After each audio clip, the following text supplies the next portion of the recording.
What is autism?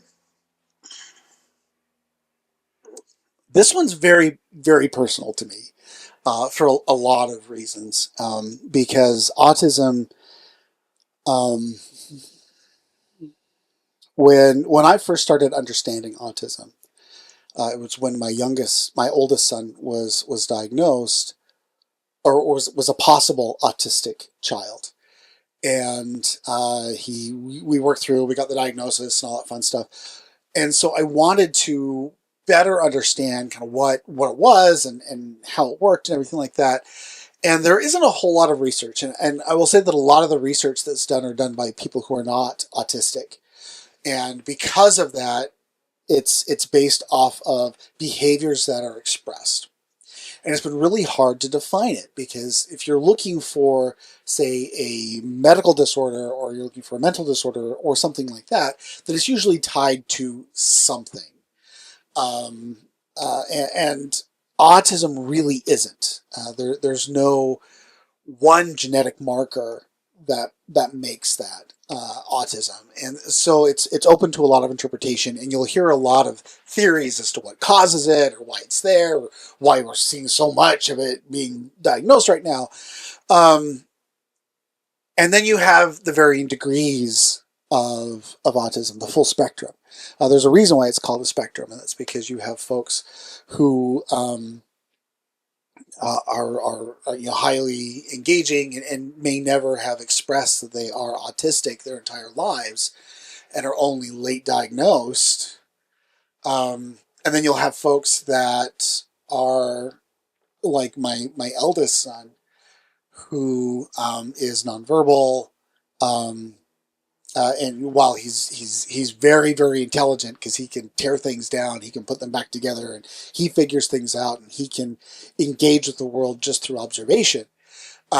He doesn't speak, and because of that, he needs to have 24/7 care, or at least monitoring.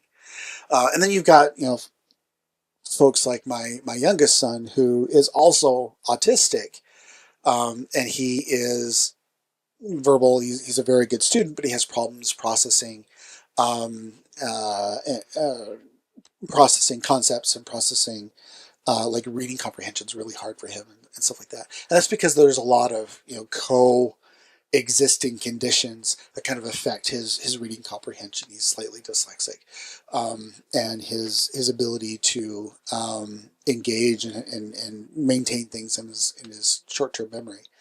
So when you look at the full spectrum, it's really hard to tie things down. So when I talk about autism, I'm going to be talking primarily about autistic individuals who are engaging in the workforce. Many of them may be late diagnosed autistic, high masking, which means they have, for the longest time, kind of hidden their autistic selves, um, at the detriment of their health. Uh, and so let's kind of understand it from that point of view, because that I can give you a lot of personal experiences here. So the autism spectrum disorder, or ASD, is really defined as a developmental disorder as it affects information processing. And right off the bat, I really don't like that it's set as a disorder, as something's wrong with this, versus um, it's just a different way of processing information around them. For the purposes of clinicians, and how clinicians look at stuff, and again, keep in mind, a lot of the stuff that's been done about autism is done by folks who are not autistic. And so they're kind of like the outside looking in. They're seeing the difference, and they're defining that as a disorder. I would rather say it's a developmental difference in mental processing. Autism will present some difficulties with social and communication skills. There'll be some restricted interests. They really like to, autistic individuals really prefer to focus on what they're interested in, and those interests will be very restricted to certain things. They'll engage in repetitive behaviors, which is often called stimming. And this can be like handshaking. Here's kind of like an example. Um, some handshaking, or maybe they'll bounce their knees quite a bit. Um, that's what I bounce my leg, and I do a lot of pacing. That's kind of how my stimming is expressed. A lot of autistic people will see and have like dyspraxia and dyslexia and dyscalculia and stuff like that. So they'll have problems processing the world around them with additional coexisting processing issues, and that kind of muddies the water when people say autism. And oftentimes, the diagnosis of autism is usually meant to be a blanket diagnosis, and you kind of expect other conditions to be kind of lumped into that, which I don't know if is particularly necessary, and is probably short-sighted in and of itself, because we like having one thing that is a diagnosis. Um, but if you look at it, and there are lots of different pieces that are in there, that are affecting how someone processes the world, then that better explains the spectrum, and it better explains kind of how the world processes, and how people process the world around them.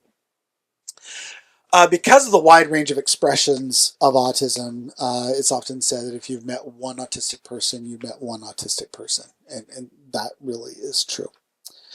Generalities will usually include the ability to deeply focus on topics of interest and high attention to detail, which means they're going to have some deep focus.